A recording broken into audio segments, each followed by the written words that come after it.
Hey guys, Dr. Christy Ennis, physical therapist, certified strength and conditioning specialist, and nutritionist. And today we are going to go over how to get rid of patella or patellar tendonitis. And you may also have heard that called jumper's knee or runner's knee. They are all one in the same. And if you don't mind just taking a minute, if you have not subscribed to my channel, please do so. Tell all your friends and family because that's what keeps me going too. So let's get to that tendon. Now that patella tendon is attached, it goes right over the kneecap, and it's attached to all these quadricep muscles. So even though the pain is here, and we are going to work on that, a lot of times it comes because this part is actually too tight and pulling. This gets tight and these are weak, which makes this even tighter. So we're going to work on all of that. So the very first thing you want to do, I'm going to take my Derma Edge here, which you can totally order on my website. I'll link that below.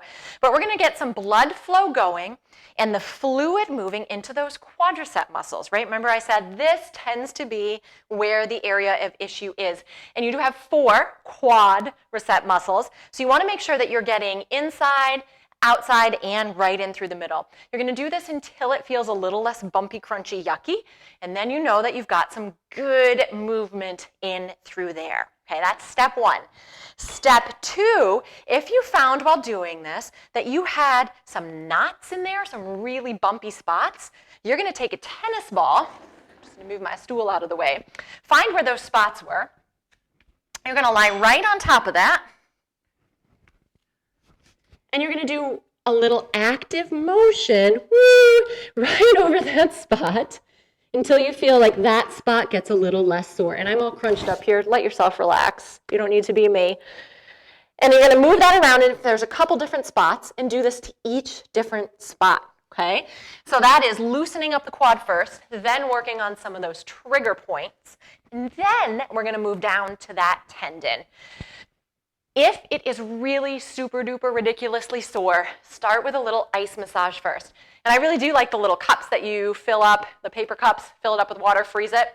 And you're just going to go right over that tendon, 30 seconds, a minute. You don't need to do it for a long time, just until it feels a little bit numb. If it's not super sore, you don't need to worry about that. And then you're going to take your 2 fingers. You want this knee to be pretty relaxed, okay? So you can't do it in this position. You want that knee out. You are going to go what's called cross-friction massage directly across, not up and down, but across that tendon. I'm not just moving the skin, I'm pushing in there significantly. So it's going to be a little uncomfortable, not unbearable, and you typically will find after about 30 or 60 seconds that you're like, oh, hey, wait, that's not so sore anymore.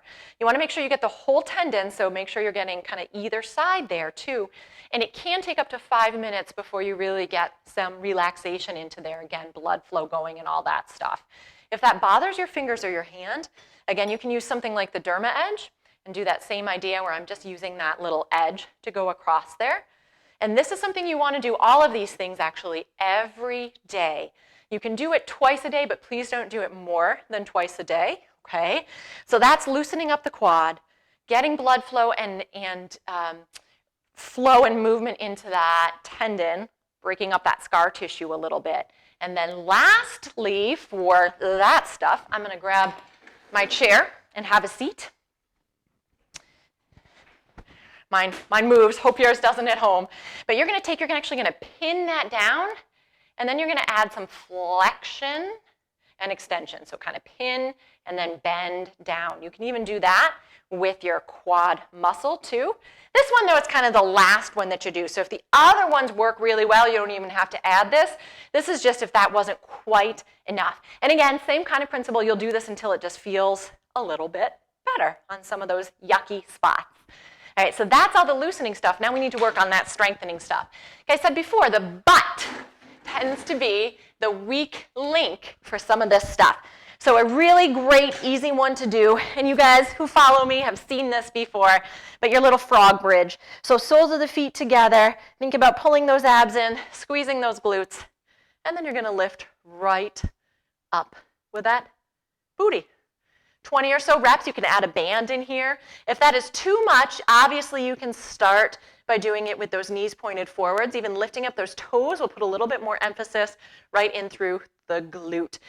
And I will link above here some other awesome buns exercises that you can do to work on that as well. So there you have it. You want to start by loosening and blood flow in the quad, then work on that tendon, then add that strengthening. And those strengthening ones too, you can do every day as well. So thanks so much for tuning in today. Hopefully you'll feel better really soon. Stay tuned for more. Thanks.